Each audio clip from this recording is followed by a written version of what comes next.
midway we went to Hawaii, and Hawaii back to Treasure Island, and within 72 hours we were discharged and on my way home. So my family knew I was coming home.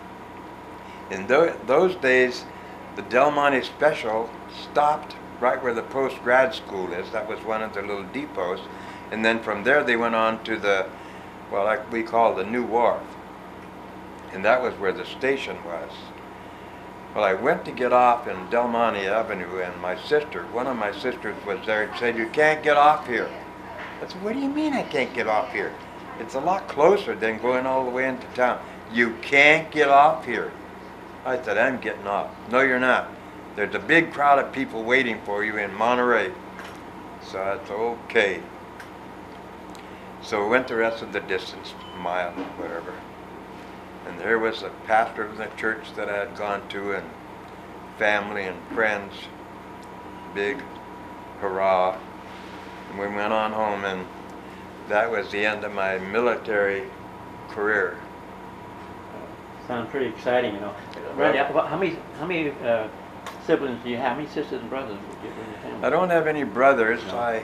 I have 3 sisters that are living, and one sister that has passed away. And I was the only boy in the family, so as we were growing up, my mom says, "Now you have to take care of your sisters because you're the man of the house." Wow, what a pain that was. Okay, Randy, you're home now and you're after the service, so what, you had to go on and get a job, I imagine, so what you... Yeah, my first job, if you can believe this, I was a teller at a bank. And just thought about that. That didn't last long. Because I was payroll clerk during most of my service time, the managers at the bank thought I would make a good teller. Well, I count money fine. But they didn't have all of the machinery that they do now. It was all by hand. I didn't cut it. So I lasted there, I think, 3 months. They gave me severance pay, and from there I went on to something that I could handle, and that was the grocery business. And I started with Merle's Foodway in Monterey. At that time the Herald office was on Washington Street. Anyway, I stayed with him about 3 or 4 months, and then I went on into purity stores. They were just getting organized with the union, and union wages were a lot more than what I was getting. And I spent 25 years with Purity. Worked in Pacific Grove, Monterey, Carmel, Seaside, Los Gatos, and I relief managed a little store in Soledad. And it was a little store. But there was quite an experience, and I received a lot of really good knowledge and education during that period of time, which benefited me immensely when I bought the Carmel Valley Market. The last purity store, was that the one in Carmel? You worked with them? The last store, no. Carmel Purity closed, and I was sent to the new store on the border of Pacific Grove and Monterey. And I stayed there. During my stay there, I got bucked off of a horse here in Carmel Valley and busted my wrist, and I was off work for about a month. And when I went back, they had demoted me from assistant manager, and they were doing their best to get rid of me, I think, but I stuck with it because I was negotiating the sale of this purchase of the Carmel Valley Market. And when that was finalized, I had the privilege of telling them that I was no longer working for Purity Stores. So Randy, were you living in the valley before you opened the store? Yes, I lived in the valley. I think I came to the valley about 1964. About 1964. We moved down to near Lower Circle. And then you opened this market, what? 1972. November. Joan Bennett. Yeah. Joan Bennett owned it then, and after negotiating price and so forth, I took over and November the 13th, 1972. One of my friends bought a bottle of champagne, and the four of us celebrated. I still have the empty bottle sitting on one of the shelves. Oh, that would be a memory to have, wouldn't it? So then, when did you start getting your organization? Were you always activity in the valley and before? I mean, No, you know, it was really funny because I had been involved in the union activities and other clubs, and I didn't have any good experiences in clubs prior to coming out to the valley. So Joe Recupero, the local jeweler who passed away, a very good friend of mine, said, "Randy, you need to join Kiwanis." And I said, "Nope." I made up my mind I'm not joining any more clubs. He said, "Come on, give us a try." And I did. And I'm very happy that he talked me into it, because I became a Kiwanian, and I was in Kiwanis probably now about 28 years, 27 years. And from there, how many years were you president of Kiwanis? Oh, yeah, how many times? I was only president of Kiwanis clubs once, but with that apprenticeship, I went on to become president of the community center, civic, the park district. Been president of the Carmel Valley Recreation and Park District, I think 3 times, because we pay musical chairs and we hold the term for 1 year. And so right now I'm president. I also was president of the Chamber of Commerce during that time. And right now I am president of the Carmel Valley Recreation and Park District, and also president of the Chamber of Commerce, my second tour. You were a founding member of the Park Board, then, weren't you? Yes, Yeah. I was. I was instrumental, along with a lot of other people who thought that the Park District should be formed. And we had a campaign, telephone campaign, advising the public what we were trying to do, and raising funds so that the community center would have a solid financial base. And we set up a schedule as to how private property owners would pay and how much they would pay. So the Park District was formed, and I was one of the first members on the Park Board. It's a wonderful park. Also, the Centennial. You were instigating it. Yeah, I was trying to mind my own business, and one of my friends came over and said, "Randy, we are forming a 100-year celebration, and we'd like for you to chair it."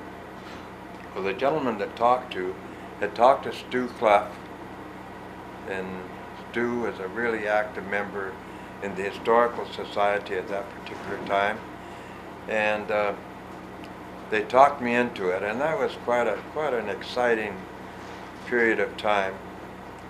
We sold belt buckles, 100 belt buckles, and what did they go for? $200? $250. I've got one. $250? Yeah.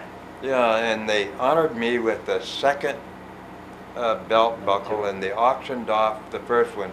And incidentally, and something that Greg, you might be interested in too, I have the list of names of everyone who bought a belt buckle. And then the women wanted a belt buckle too, that's right. And so I don't know how many belt buckles were made for women who were interested in buying them. And you know, the Centennial was the kickoff for the Kiwanis Carmel Valley Fiesta. And the reason for that was that the Centennial needed an agency with insurance. And since the Kiwanis had a broad insurance coverage, they, you might say, sponsored the Centennial. Yeah, we had the Postmaster General from Washington, D.C. here, and we tried to get Leon Panetta to be the Grand Marshal, but he was busy in Washington. So Sylvia said she'd do it. So we had an old stagecoach with the Postmaster General in it and the postmaster from Carmel Valley Post Office in it. And I got to ride with Sylvia right down Carmel Valley Road and around to the park. That was quite an experience. Well, And we started right there at White Oaks, and had a little service right there. We had a priest, who made a dedication because there was that statue of the prima donna there. And Lou Allaire made a spiel. Lou Allaire made a speech, and it was quite an experience. Also, Hank Ketchum, of course, was master Yeah, ceremony. Hank Ketchum was in the parade. He was the what do you call it? Master ceremony? No, Grand Marshal. he was the Grand Marshal, and we had talked to him. As a matter of fact, we went to lunch, 3 or 4 of us, and went up to Robles Del Rio Lodge, and from there you could almost see his old ranch. And he asked about it and so forth. And so the day of the parade, let me back up just a wee bit. During the centennial, we made badges stating first centennial, and I can't remember all of the inscription that was on it. But since he was the Grand Marshal and he didn't have a badge, I gave him the badge that I had. Boy, you would have thought I gave him $1 million.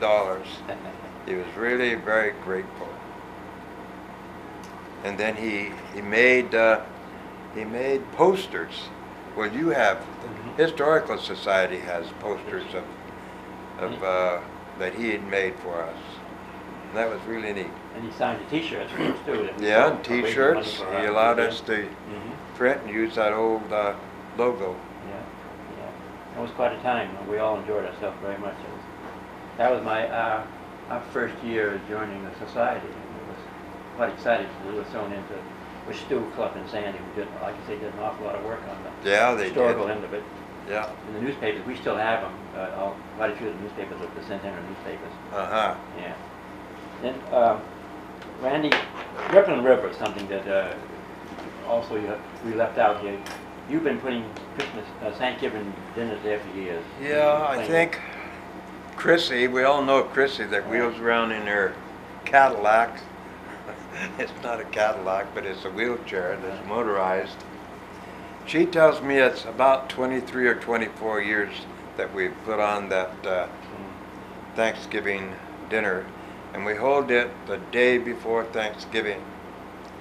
I began putting that on and through donation from various people, and then after about the 2nd year I got Kiwanis involved in it, and the Kiwanians make donations.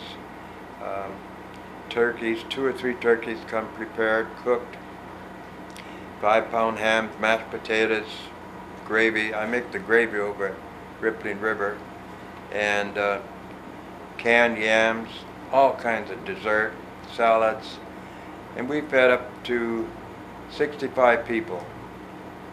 And then those that don't want to come and sit down at the dinner with the rest of the folks, Charlene, my wife, has taken as many as 20 plates down to the various people who, for one reason or another, prefer to eat in their own rooms. So this has been going on for that length of time. Now, since there's this turmoil down at Rippling River and the kitchen is closed, I just, a week ago, went to the office. There was a gal sitting there, and I asked her to see if she could get permission for us to have the Rippling River Thanksgiving dinner there again. She said she would find out, and day before yesterday I stopped by again with Mac McKenzie, and we both went in the office, and the same gal was there, and she said, I don't have an answer yet, but I'll get back to you. She called yesterday. She had talked to her supervisor and said that we cannot use the kitchen because they had turned off the gas, but we were welcome to use the dining room.